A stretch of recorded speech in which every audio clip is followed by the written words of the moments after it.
Well, good afternoon, good morning, good evening, wherever you are.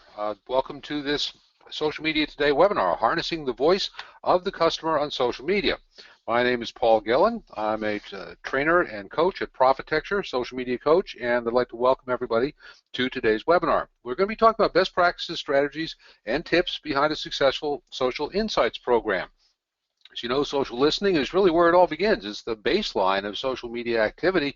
First thing you have to do, and if you don't do anything else, you want to listen to your customers. We're going to hear from some speakers today who are doing a lot more than listening to their customers, though. They're actively making conversations part of their customer relations effort. We'd like first to thank our sponsor, LiveWorld, for bringing this webinar to us today. Thank you, LiveWorld. And we'll be hearing from Jason Kapler from LiveWorld momentarily.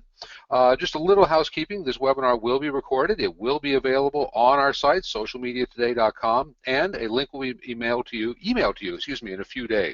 If you've attended any other Social Media Today webinars, you know that you can ask questions at any time in either the questions box on the console or on Twitter using the hashtag SMTLive. And we will go over questions as our speakers. We try to make questions the center point of this show, so your questions really count and really going to drive the discussion. So without further ado, let me introduce you to our panel. Kathleen Fetters has been a digital marketer for nearly 17 years, working with companies such as Hewlett-Packard, Sun Microsystems, and Thermo Fisher Scientific. From day one, she's been on the ground floor launching new digital marketing programs. Her previous experience was as Chief Listening Officer at HP, where she was charged with developing the first social listening and measurement program at First Republic Bank. I should say that was from her previous job at HP. She moved to First Republic Bank. So in this current role, Kathleen is analyzing and establishing the brand's social engagement impact with key audiences and developing client and industry insights. Katie Kendall is here with us from Walgreens, where she is the Enterprise Social Monitoring Manager and responsible for the Voice of the Customer program and telling their story to help improve the customer experience. She leads the company's social media listening and servicing strategies and manages social analysis for all elements of brand health and ongoing engagement. Her experience in the past includes social communities, content, and customers at Grubhub and McDonald's. Finally, Jason Kapler is the Vice President of Marketing at LiveWorld, where he manages the team that oversees their marketing programs targeting large global brands. His leadership assists with the shaping of corporate sales and product strategies, developing marketing programs, and tactical execution. And he has more than 10 years of marketing experience. We are going to kick it off first with Jason, who has a short slide presentation. We'll then hear from Kathleen and Katie, and then we'll jump into your questions. So get them in now. Jason? Thanks, Paul. We can jump to the next slide there. Hi, everyone, and thank you for having me. The objective here for me with these slides is really to frame the conversation. Why are we here, and why does this matter? And social media is very pervasive, right? It's increasingly, marketers are discovering that they must listen to their customers, listen to their competitors, listen for trends. They need to listen to remain competitive. Social media provides brands an unparalleled opportunity to understand what customers or potential customers think of them and their competitors in real time. And with over 2 billion people active in social networks globally, the jury is no longer out. The verdict is in. Social media is the preferred channel to consume content, to stay connected to friends, and it's how we share our lives with each other. And social data is not only available in real time, it's regenerative, right? It's always there, and it's always growing. And this allows us to track trends over time. It also allows us to explore a data source at the moment when we need it, which is usually at the moment where we need to make a decision. And then from our experience at LiveWorld, we see innovative marketers using social data to take the risk out of decision making. They're using social data to inform or validate the strategies that they're putting together. Next slide, please. So when we talk about listening and social data, it's natural for us to be brand-centric. But the truth is branded conversations only make up a small percentage of the conversation, and that insights can be found when you look at other categories of conversations. For example, you can dig into conversations and discover what do people love or hate about your competitors. Are your competitors vulnerable in some features or service they're not offering to their customers? Or you could look at a product category to see if people are using your products in ways you didn't anticipate. Or are there unmet needs that they are expressing that you can capitalize on. All this can inform positioning and messaging. It can guide your strategy and inform your tactics. I'm sure we'll come back to this in the Q&A, but for now, I hope this helps set the stage for a conversation about social analytics and how it can help make marketing decisions a little bit easier.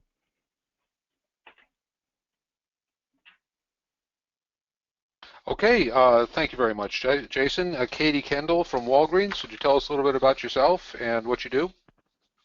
Yeah, absolutely. And previous to my role at Walgreens, I've been here about a year. I had done a very similar role at McDonald's, so I've been in the social listening space for a bit. One of the things that I think Walgreens does really, really well with social listening is it's very cross-pollinated amongst different groups within the organization that benefit from it. So one of the things that we specifically do is have a voice of customer program where social is a component of that, and we really look for the feedback that our customers are giving within social to kind of supplement where we're hearing other sources of feedback as well. And we also work very, very closely with organization or different parts of our organization that can help with issues in real time. So a great example of this that I totally love is one day we saw Nicki Minaj tweeting and posting on Facebook and Instagram to go to a specific location of Walgreens in Times Square to go buy, it was an alcoholic beverage called Minx that she was sponsoring. So she sent this information to her 50 million followers to be at the store. So it was great because we already had this information in real time that we knew that there was going to be a large amount of people going there. We knew what product they were going to go to purchase. So we worked with our operations team, with our supply chain. We were able to increase product at the store so that we didn't run out. We were able to contact the store in the field and make them really prepared for the extra foot traffic. So I think a great case study and example of how we can work with other departments and use social listening in real time to affect the business very positively. That is a great story and a powerful indication of how listening can actually translate into hard revenue dollars. Kathleen, you come from quite a different environment, a bank, but one that is no less tuned in to its customers. Tell us a little bit about yourself and what you do.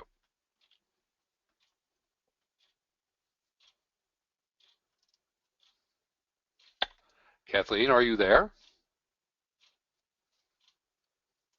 Well, Kathleen is listed as being on, but perhaps is muted.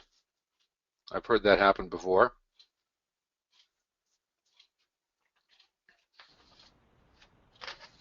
Well, if she's there, she will jump on. I'd like to, I guess, just jump into questions while we wait for Kathleen to resolve whatever technical issue she's having. Katie, you mentioned listening actively to customers and taking action therein. What accommodations has Walgreens had to make to respond that quickly and that nimbly to conversations that may require response times in minutes? Yeah, absolutely. So we partner with two different tools to accomplish this. So we have the Sprinkler platform for engagement, for publishing, but also listening in real time. And for the larger kind of analysis that needs to be done post-event, we'll use Crimson Hexagon. Our teams that are on Sprinkler are very hardworking around the clock. We actually have a team, specifically security operations, that will monitor 24/7.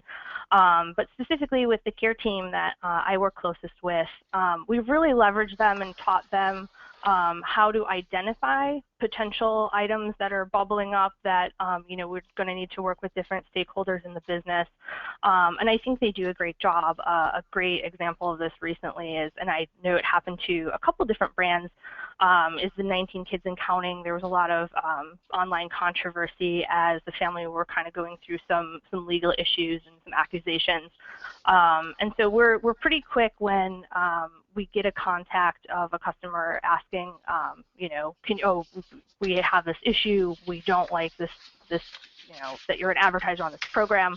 And we do pay close attention to the community response and what our customers are telling us. And as a result, we actually, along with a couple of other brands, pulled advertising from the TLC show, just due to all of the customer backlash.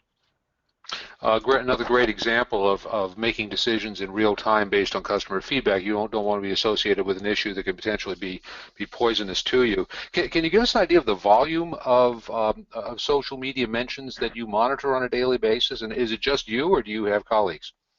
Yeah, so our care team is actually about 7 people, and we do have a great community management team that, I mean, nearly works around the clock, it seems like, that also help us monitor. At this point, I think about, every 30 seconds, we're getting a Walgreens mention, which is in the digital and social space, so it's definitely a lot of volume to filter through. I think a great tool, and obviously tools are meant to supplement our monitoring. You always kind of have to have that human approach to it. But I think a great use for me is just looking every single day at the word clouds and the top keywords that are within each different channel that we're on. And when I start to see keywords that, it's usually that information symmetry that lets you know something's going on. If keywords aren't making sense and you haven't seen them before, and it's not the typical, people talking about coupons or talking about the normal Walgreens conversation, it'll definitely cue you into a conversation that you should be paying a little bit more attention to. So I actually just rely on watching the keywords every day and seeing if different keywords are starting to pop up. That definitely lets me know it's something that I need to align the teams on and dig into that conversation a little bit more. So if you've ever been wondering about the practical value of word clouds, I think you've just heard a great example of that. And Kathleen Fetters is back. Welcome, Kathleen. Can we hear you? I certainly hope you can hear me. There she is. Can you hear me now? Oh, yes, we can. Apologies to everybody for that. So it's happened. It's happened to everyone. As I was attempting to say, I have a vast experience in the technology and biotechnology field as far as digital marketing is concerned, but it was definitely a transition coming to First Republic Bank, primarily because we're a regulated business, and I know that there's a lot of businesses out there that do fall under this, and a lot of people would say, well, it's listening, you're not actually publishing, engaging, but actually the listening piece can be part of the overall review process for legal and compliance. So it was definitely, it took a little bit of a transition for us. But one thing that's fantastic about this brand is we didn't even have a social media program or team about 2.5 years ago. So we really started with listening and trying to understand, first off, are our clients even in social? I think a lot of people don't think that clients would be out there in social media talking about finances or things that are important to them regarding their finances. But the reality is we were able to find out through using some free tools and some very inexpensive tools that, yes, our clients are talking about our brands, they're talking about other brands, they're talking about their finances, and utilizing that kind of information, we're able to bring some validity to social media as a necessity to the overall digital marketing program. So then we were able to start expanding and using it for engaging and publishing. And really that information, it really feeds not just what we're publishing in social media, but it's feeding every part of the business. It's about what products that we're going to be developing and releasing. It's about what we're going to be publishing in our direct mail pieces as well as anything digital. It also lets us know if our clients are happy with us. And also, we pay attention a lot to the competitor space. So for us, a good example of this is recently one of our competitors had unleashed a brand new online and mobile banking program. It's something that they had been working on for a long time after integrating with another brand about a year ago. And one of the things that we saw as that online and mobile banking platform got released is that their clients were very unhappy with the platform. It wasn't working. They were having an inability to use it. They weren't even able to look at their accounts. So, of course, we don't want to have anything, happen like that for us. But one of the things that came out most of it is the customer service aspect. So kind of really not even social media related, but customer service. People were actually going to Twitter because they weren't able to call the customer service line, and even if they were waiting between 90 and 100 people ahead of them. Some people were on hold for hours. This is the kind of information that we take back to the business, and we talk to those that are in charge of our online and our mobile banking platforms and say, look, we know that you're considering doing an upgrade and or release. Not only should we make sure that we do some additional testing because we see that our competitor didn't do that and look at what the customers did, but we should also have a fail-safe. We need to make sure that, God forbid, that there is something that does go wrong, we have enough people for customer service, so if somebody calls in and has a complaint, they're going to speak to a client service rep immediately. They're not going to be online for an hour. As well, their Twitter account blew up, and they were not able to respond in a timely manner, so then people started to complain even more because now they weren't getting responses on Twitter. So that brand actually created an additional Twitter account just to address those issues, but then they didn't tell anybody that they had created that other Twitter account. So these are the kinds of things, and we don't necessarily take pleasure in our competitors having issues, but it certainly is information for us to save us money, us time, but also ultimately save grief for our clients and make sure that when we have a product release coming up that we take all those things into account. So social media listening is really important, not just about what our clients are thinking and feeling today, but also what the competitors' clients are feeling and thinking and how that can affect our ultimate business. I want to ask you about a question that probably the most common question I hear about social listening, which is negativity and dealing with complaints. And I really ask, I'm actually going to start with Greg on this because, Jason on this because he works with so many clients. What are some of the best practices for dealing with complaining customers, Jason?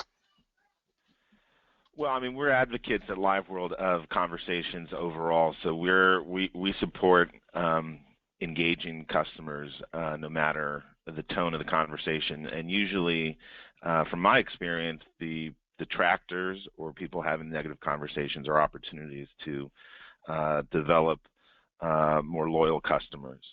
They're taking the time to share a negative experience, and most of the time just really want to be acknowledged. I don't even know if you need to find a resolution for them. They just want to be heard. It's sort of like natural human behavior. So we do that for our clients currently. We have a team of moderators that engage customers on behalf of brands, and we help them find solutions. So it could be in a retail experience where we help them find their local store manager and give them their contact information and help them resolve their customer service issue there, or we can act as a filter. Let's say for like an airline, and we end up helping the people that just kind of want to be heard, and anybody that has a sort of real issue that needs a ticketing agent or something like that, we pass through to an internal team. So we think those are opportunities. Obviously, you can learn a lot about what people don't like about your brand, and that can inform some strategic marketing decisions. But tactically, day to day, we like to respond to them.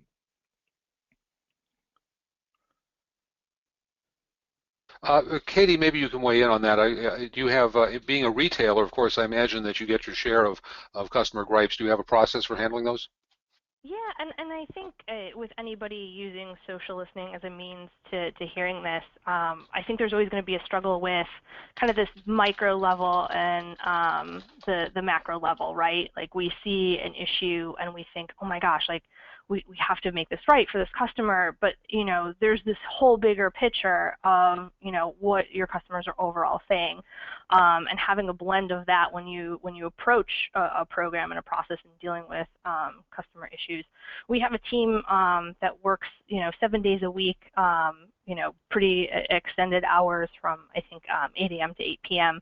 That are specifically looking for those opportunities to help customers with issues on Facebook and Twitter.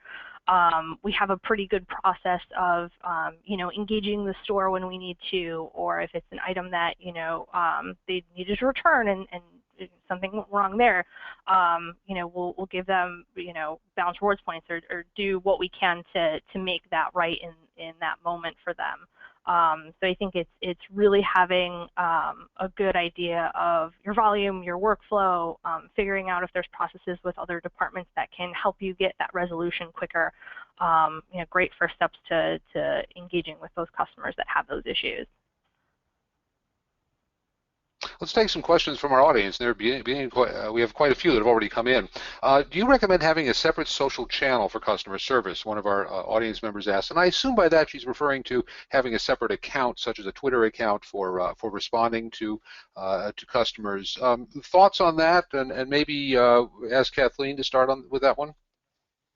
Sure. I mean, for us, our clients definitely they like to share the things that are they're very happy about, as well as some of the things that they're not so happy about. But what we have found is it's really important before you build out any additional channels is to really have a good partnership with the different business units within your organization. So then this way you're plugged in directly with them, as well as any client services group, and speak with them, because there may be a variety of ways that they want to handle it. What we found is it's best for us, for immediacy, to just have one channel for each, so for Twitter, Facebook, etc., where our community manager is able to respond right away, and if necessary, if there's some additional follow-up for that client, because we really pride ourselves on having one-to-one white glove service for all of our clients, even in digital, then we'll make sure that they're put in touch with the appropriate person or people to take care of them. So for us, I think we're fortunate our volume isn't maybe as vast as something at Walgreens or as I've experienced at Hewlett-Packard. So for us, I don't think a separate channel is warranted at this point. We're very much on it throughout the working business day, and we try to cover it with our community managers kind of being in real time. Katie, do you want to take a crack at that one too? Yeah, absolutely. And honestly, I've ran social through companies that have it two different ways. So both at McDonald's and Walgreens, they have a separate care handle for customers. At Grubhub, they use their handle to answer everything. And I think honestly, in looking back, it really made sense for each of the businesses to run it the way that they have run it. So for the example of Grubhub, you can go on and look at their feed. I mean, they're responding to everything from their main handle, and I think that's great for, they started as a startup, smaller company. They wanted to get it out there and really make it known that they were good at customer service and handling issues. I think for bigger organizations, though, it does make sense to have a separate handle, because you likely have a whole separate team running that area of the business, and to have that ownership and that separation, it makes sense. It also makes sense from a metrics perspective too.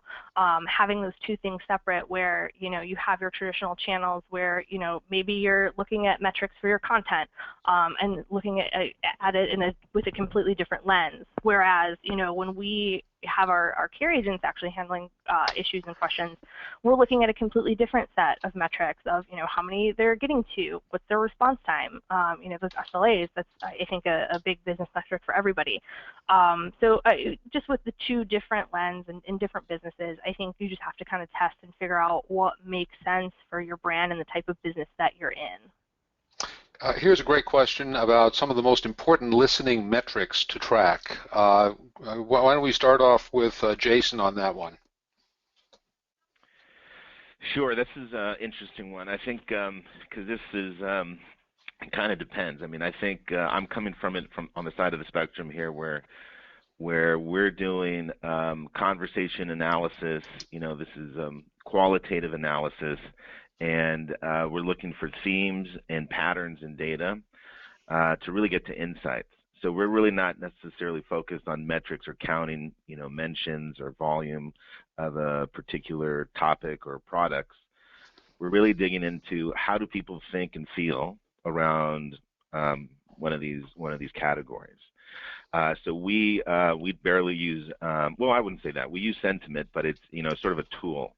Or a guide for us. We're using keywords in how we search a topic to see what are the emotions, what are the characteristics, what are the attributes that people talk about most. So we're really diving in there, because this isn't as simple as a sentiment score, and sometimes that I'd say, so we're doing more semantic analysis, while the sentiment analysis is really automated. And sometimes can be flawed or is not as accurate as you would want it to be. So we're looking, for key conversation themes, and then we track them over time to see how they're evolving. Yeah, it's right. Sentiment is very difficult to measure. I'd like to ask both. This question is so important. I want to ask both of our other panelists about this. Katie, what metrics do you track? Yeah, and I'll start by saying I have a love-hate relationship with sentiment, and I feel like everyone loves it, and I hate it.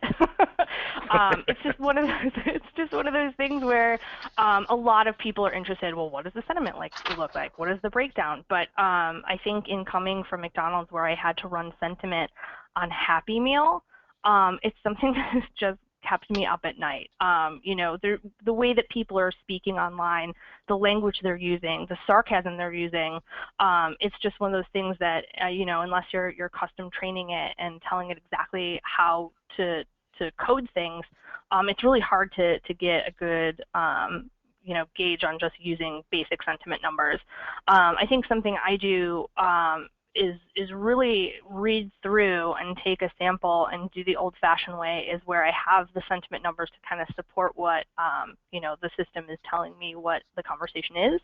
And then I also have you know, I'll break down, like, what is the negative actually made of it within this negative sentiment? Are we seeing any trends? Are there any patterns between what people are saying?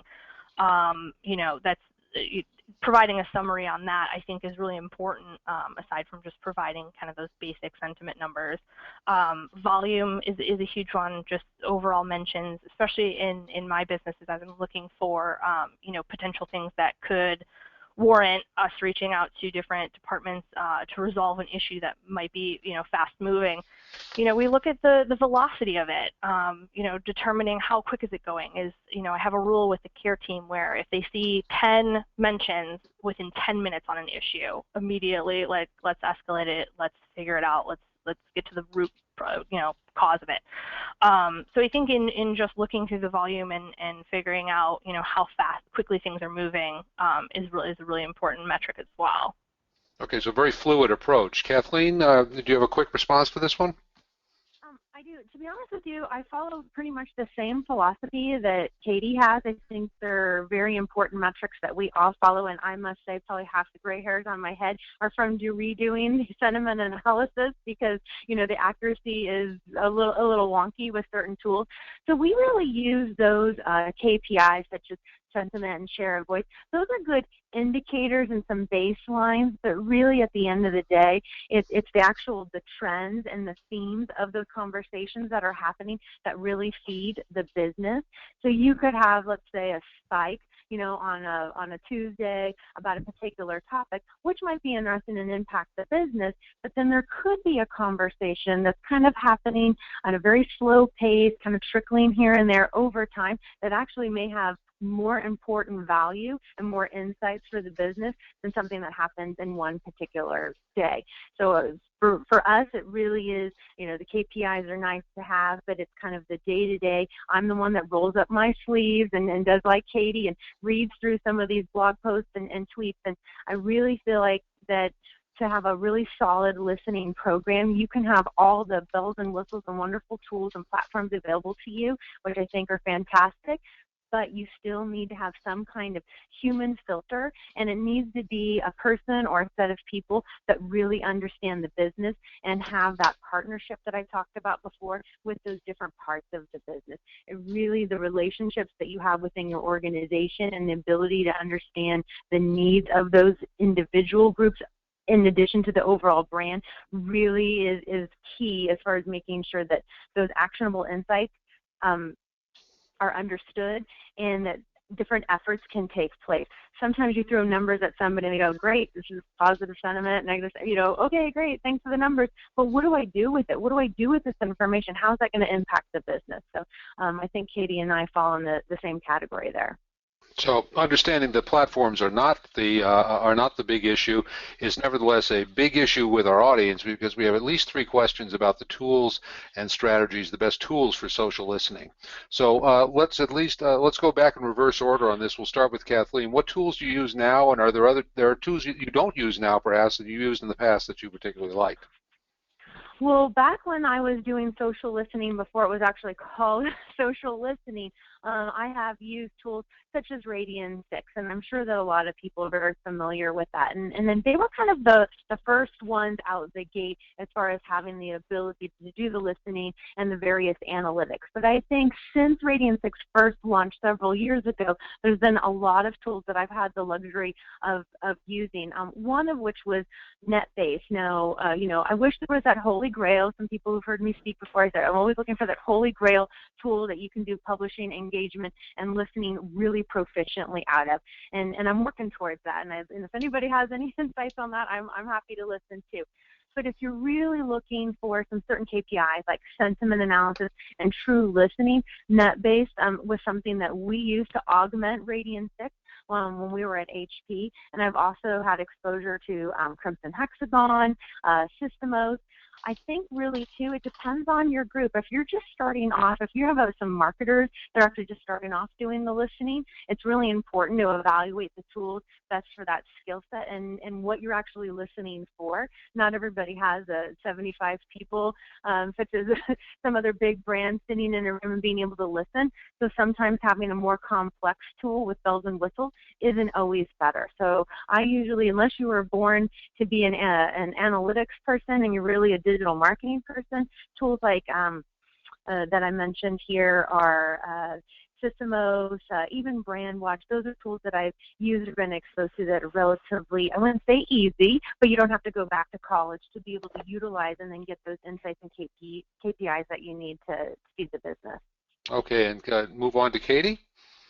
Yeah, I completely agree that you really need to kind of do trials and test out which social listening platform is really actually going to fit your business, because exactly like you said, Kathleen, like there's a lot that have bells and whistles, but if you don't use them and you're paying for them, ultimately it's not going to be the best tool for you. And I think we've gotten to a point now where a lot of the systems are doing similar things.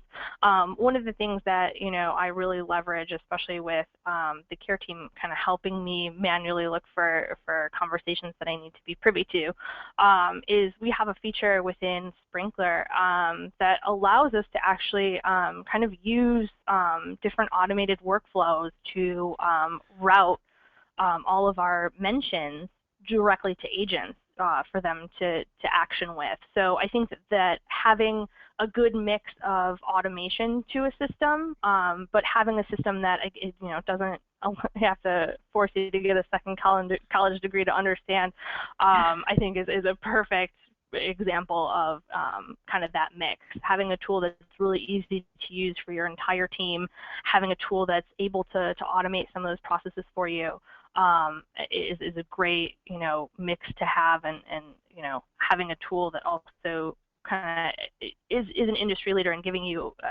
partnership and insights is very helpful as well. Great. Jason, any thoughts on this one?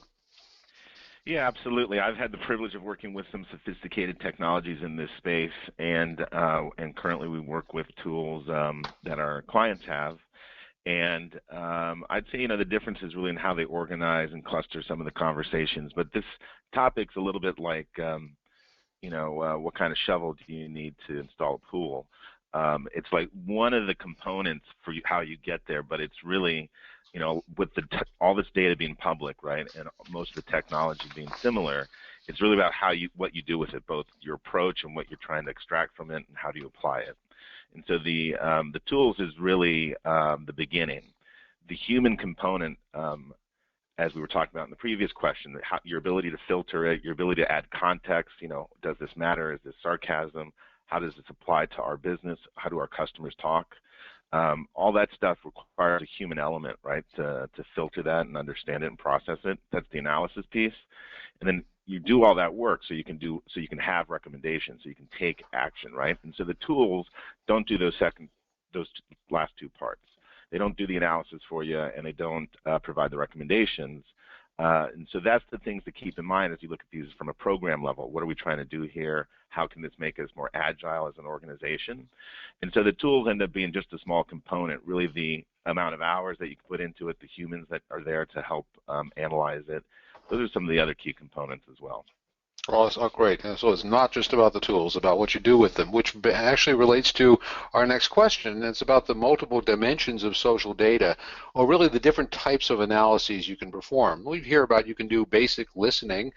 Some of you are doing sentiment analysis. And Katie gave a great example of how social listening had actually yielded an opportunity to sell more product in a store. Are there other kinds of analysis that perhaps our audience wouldn't expect? Opportunities that you found to use this social data in novel ways that don't just relate to question and response. And I'm going to sort of make that a toss-up question. Any panelists want to take that one? Yeah, I'm happy to jump on that one. I think I've seen a couple interesting examples where people use it for content strategy and media planning as well. So I've seen where where we would do analysis look at the URL structures of links that were shared by a particular audience to see where were people going, what content were they sharing, and so that helped inform a digital advertising strategy, something you don't see all the time. And so those are consumer level insights about media. And then I think I've seen examples where you go, okay, when people talk about a topic, what are the conversation drivers?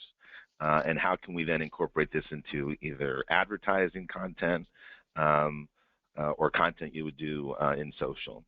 And so, it's sort of like, take some of the guesswork here out of some of the marketing decisions, which if you look at what creates a spike, right, in conversations or what people share, you just do more of that in your marketing, that's going to attract an audience.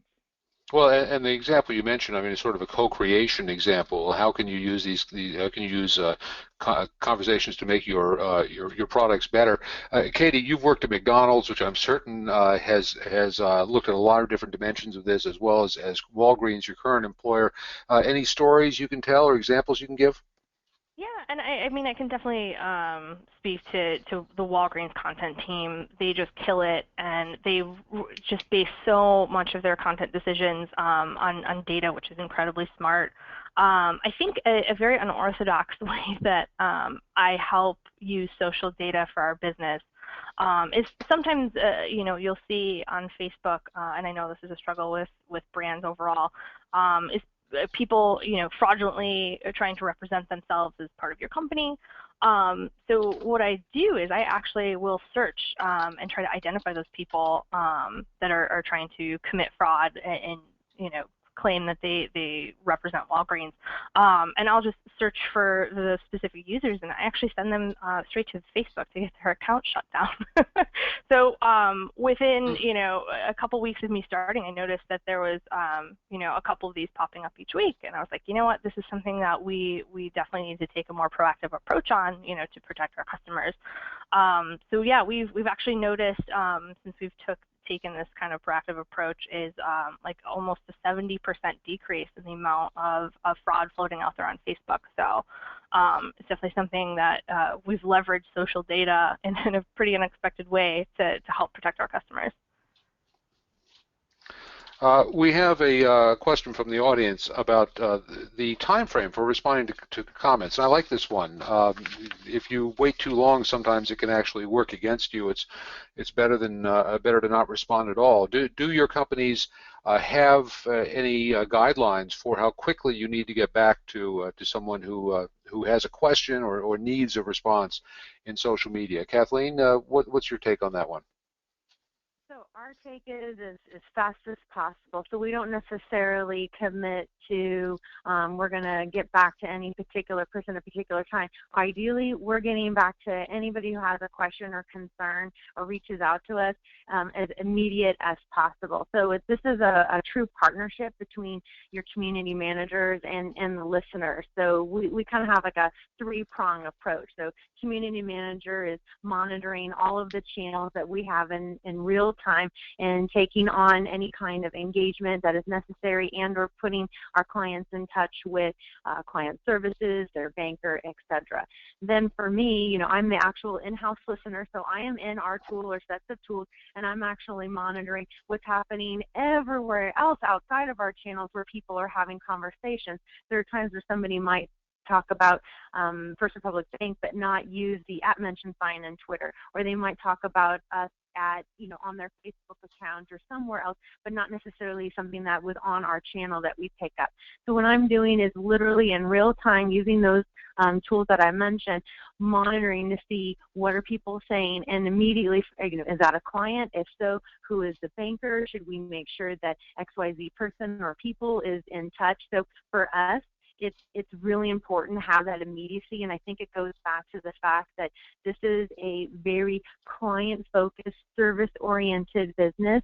We really try to give the best possible service at all times, and that includes in digital. So we're very busy, and so it's a partnership again between the community manager and the listening. So each one of us is monitoring for that, and then making sure that we have kind of going back to my own personal theme of the relationships within the organization to make sure that the right people, you have the right point people in place.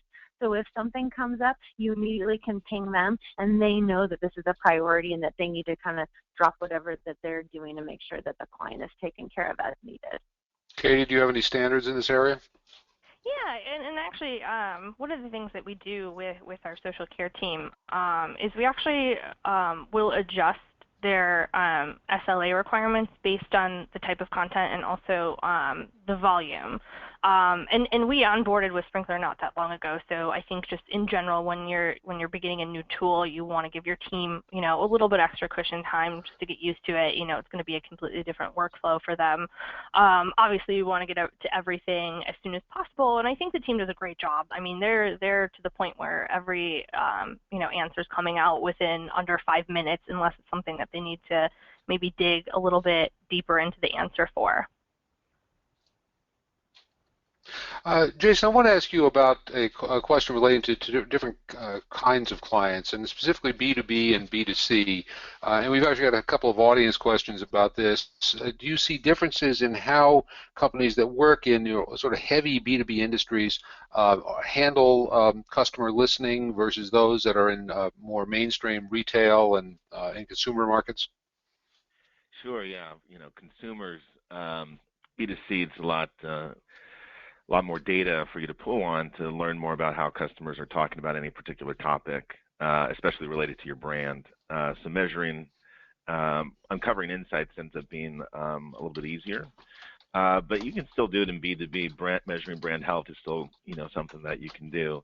What you end up, I think, learning more, because it is challenging. You may not hear how people may not be sharing, ideas around a new server or new security software, as an example. But you can understand sort of what are the topics outside of that are that they're interested in for other marketing decisions. Sort of both where to reach them or what are they interested in outside of that. They may not be product-centric insights, but you can still uncover audience-level insights that can inform some other marketing decisions.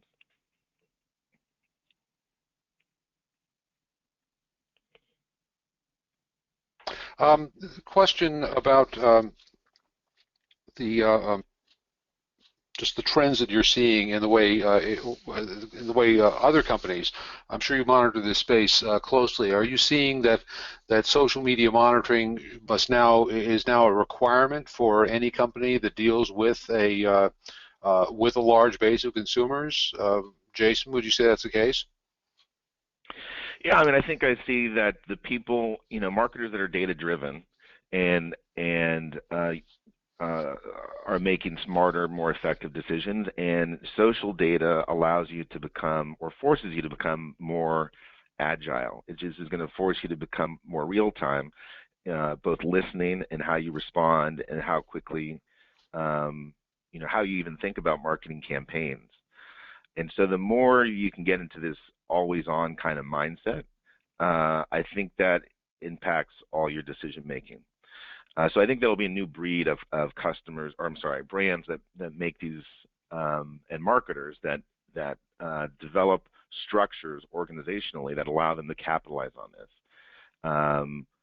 So Oreo would be a good example of that with that Super Bowl ad. Samsung's a great example of that and how they rivaled Apple a few years ago.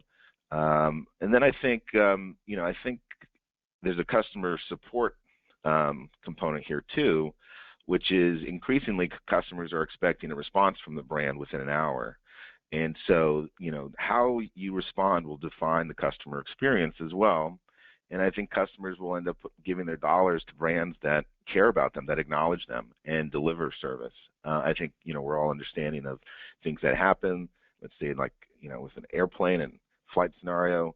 So we're not expecting perfect service, but we do want to be acknowledged and accommodated. And I think the brands that care will be rewarded.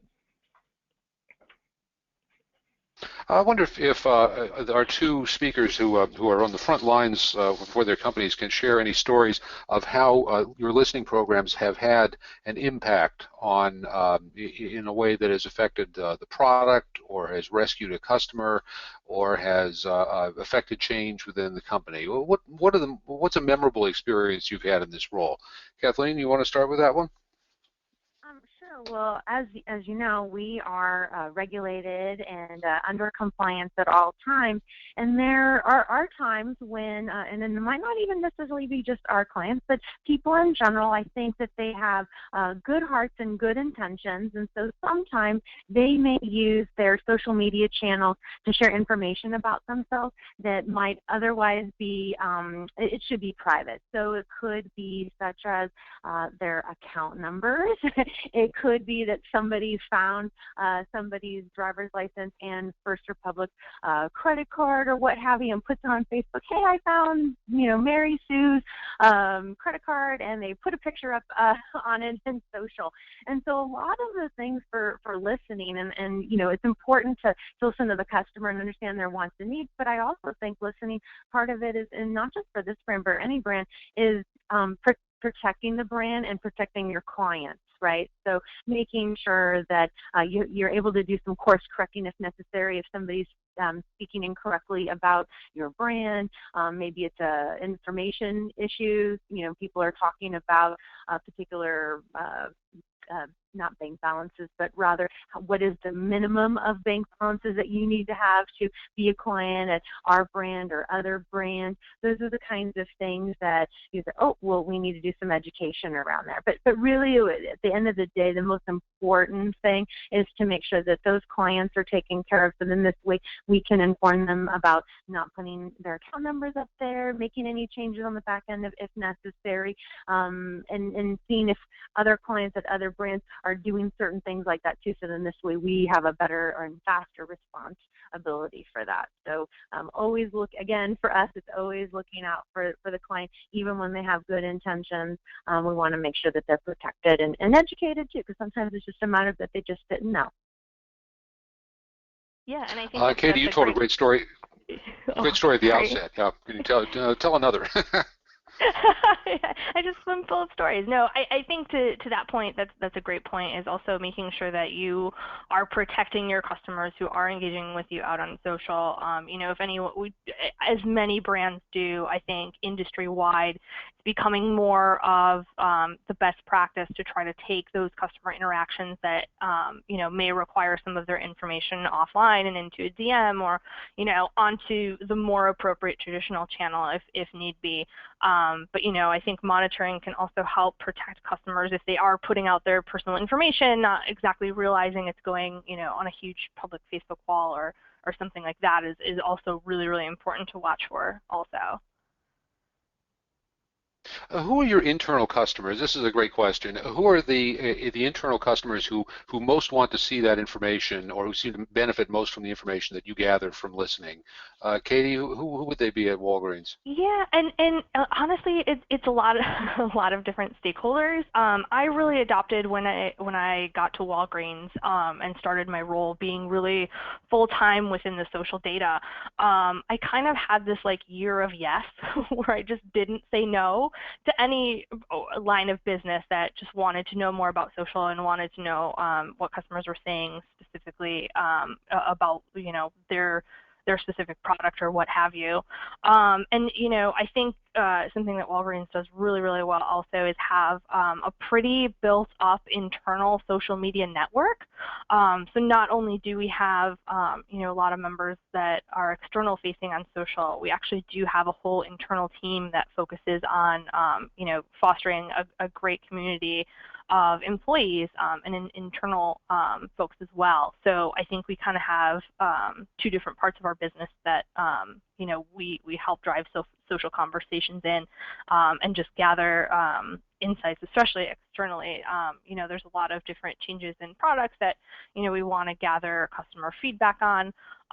So just kind of staying abreast to two different types of conversations and kind of adjusting content to maybe if there's a conversation where there's a lot of questions being asked about a specific thing, maybe we'll adjust content to really address that specific concern. So that's happening on a couple different layers of social.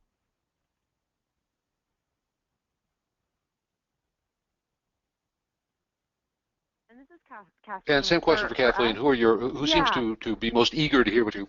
Yeah. Well, it's interesting because social media was very, very new to this business, and I think in general the finance industry is, because of those regulations and compliance and things that we talked about like account numbers and what have you, they're leery about using or being a part of social media. So really for us it was listening to what people were saying about our brand, competitor brands, and like brands, and kind of pulling that information together and basically doing an internal roadshow of here's some information that might be pertinent to you. So that could be bankers, it could be the web team, it could be anybody who's doing anything with product development, such as our ATM machines, online banking. So really kind of doing this ongoing education and roadshow, utilizing that information, and then starting to build, again, back to those relationships in-house. So it turns out we started off with no internal clients, but ultimately the entire bank, truly, this whole brand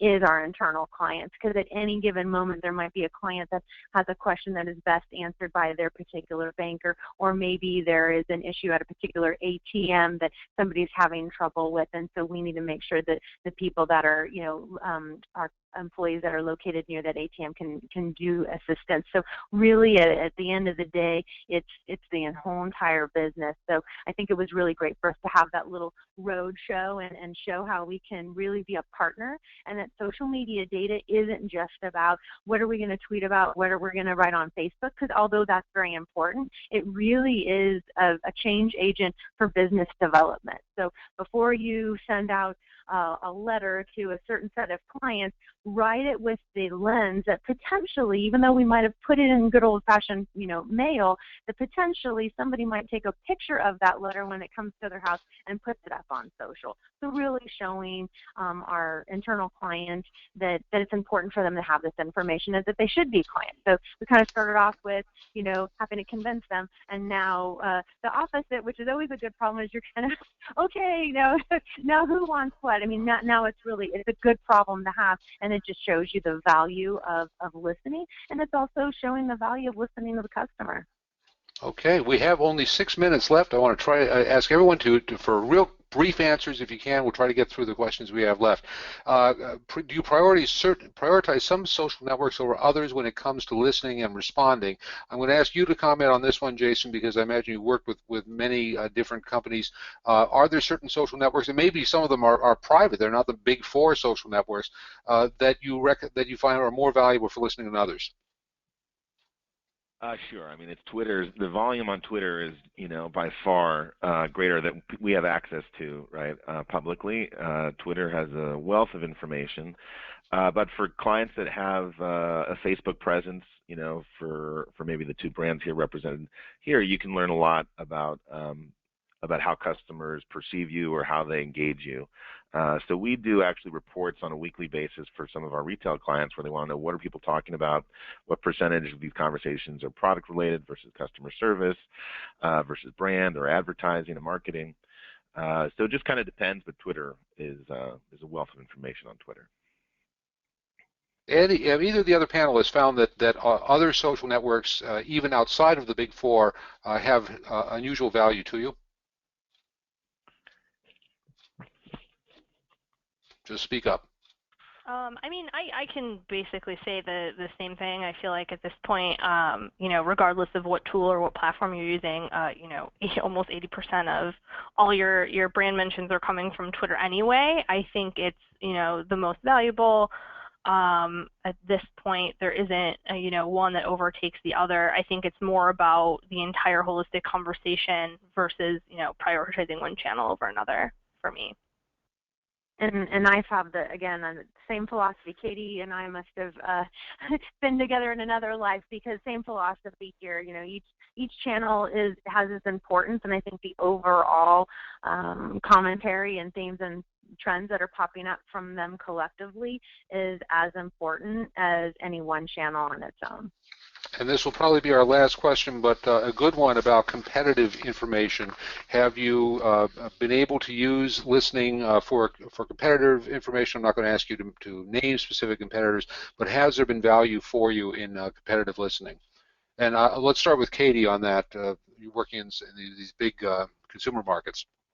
Yeah. So I mean, again, like any big brand, we definitely, you know, have the competitive set that we're watching.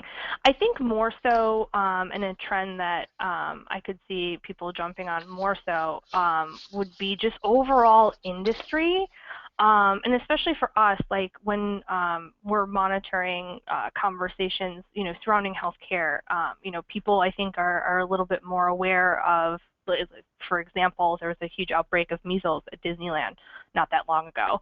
So I think just overall listening to the conversations that are happening and the concerns of your audience and your customers, and just really like paying more attention to the overall big picture versus, you know, you can get very caught up with, oh, this competitor did this and this competitor did that. Whereas if you're kind of forging your own path and really, you know, paying attention to what your customers are talking about, that's probably more valuable versus, you know, one competitor over another.